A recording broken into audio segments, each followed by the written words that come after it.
Hello guys, कैसे हैं आप लोग? उम्मीद है बेहतर होंगे। बीपीएससी टीचर के लिए एक बहुत बड़ी अपडेट है, बहुत बड़ी खबर है, बहुत बड़ा आदेश कह सकते हैं कि बीपीएससी तैयारी चाहे 1 हो, चाहे बीपीएससी तैयारी 2 के हो, जो उच्च शिक्षा प्राप्त करना चाहते हैं, उनके लिए क्या प्रावधान दिए गए हैं, क्या कुछ कहा गया है, आज के लेटर में देखने की कोशिश करेंगे। जी, कार्यालय जिला शिक्षा पदाधिकारी मुंगेर की तरफ से लेटर जारी किया गया है और कहीं न कहीं हो सकता है ये हर जिले पर लागू होगा और हर जिले लगातार ये जारी कर सकते हैं बहुत ही जल्द। जी, अब देख सकते हैं कि जो लेटर जारी किया है, कल के डेट में जारी किया गया है, तो हो सकता है कि सब कोई धीरे-धीरे जारी कर दे ये लेटर। तो क्या ल देते हैं, क्या के पाठक की तरफ से ये उनकी तरफ से बताया गया कि उनकी तरफ से ये द आदेश जारी किया गया। क्या कुछ आदेश है, देख लेते हैं। अपर मुख्य सचिव शिक्षा विभाग बिहार बिहार पटना के द्वारा दिनांक 31/1/2024 को आहूत वीसी में प्राप्त आदेश निर्देशानुसार वैसे टियारी 1 एवं टियारी 2 के चयनित विद्यालय अध्यापक अध्यापिका जो उच्च योग्यता प्राप्त कर रहे हैं या भविष्य में करना चाहते हैं, उन्हें योग्यता विस्तार हेतु निम्नलिखित शर्तों पर कार्यालय से अनुमति प्राप्त करनी है। जी, बिल्कुल ये है कि जो कर रहे हैं या जो करना चाहते हैं उनके लिए ये जो अनुमति प्राप्त करना है वो किस प्रकार से होगा, वो देख लेते हैं। नंबर 1 में कहा गया है कि वैसे बीपीएससी नवनियुक्त विद्यालय अध्यापक जो पूर्व से किसी रेगुलर कोर्स में एनरोल्ड हैं, उन्हें अपने क्लास अटेंड करने की आवश्यकता हो एवं उनके क्लास अटेंड करने की अनुमति देने से विद्यालय का पठन-पाठन प्रभावित होता है, तो यह अनुमति नहीं दी जाए।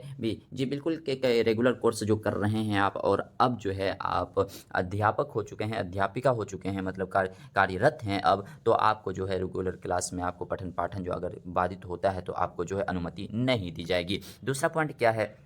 दूसरे पॉइंट में कहा गया है किसी भी विद्यालय अध्यापक को सिर्फ़ जो है डिस्टेंस कोर्स से अपने योग्यता के विस्तार की अनुमति दी जाए। बिल्कुल आप जो है आप डिस्टेंस से कर सकते हैं, रेगुलर से आप नहीं कर सकते हैं, इसकी अनुमति दी जाएगी।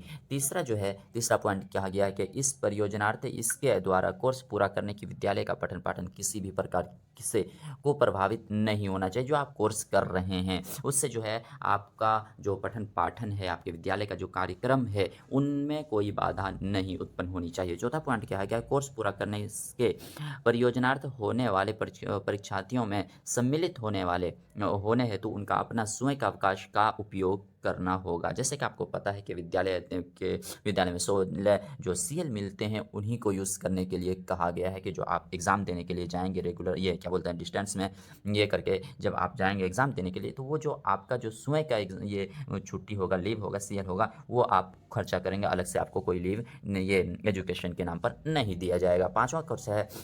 5वां पॉइंट है इस परियोजनार्थ आवेदन उचित माध्यम यानी कि प्रखंड शिक्षा पदाधिकारी से अधोसाक्षरी को अग्रसित जी किया जाना चाहिए। मतलब ये कि वहाँ से जो अनुमति आपको जो प्रखंड शिक्षा पदाधिकारी हैं उनके से जो है क्या कह सकते हैं कि उनसे आदेश लिया जाए, उनसे अनुमति ली जाए, ये करना होगा आपको। छठा नंबर का है कि इस वर्धित योग्यता के आधार पर कोई अतिरिक्त वेतन दे या दावा मान्य नहीं होगा। जैसे कि कि आप जो सीएल लेके जाएँगे, तो आप एग्ज़ाम देने के लिए जा रहे हैं, तो आपका जो मानदेय है या आपका जो वेतन है, वो उस पर आप दावा नहीं कर सकते हैं। वैसे भी आप ये ऊपर के इसमें पॉइंट में कह दिया गया है कि मतलब आप जो है सीएल लेके जाएँगे और सीएल का मतलब ये है कि आप ये नहीं कर सकते हैं।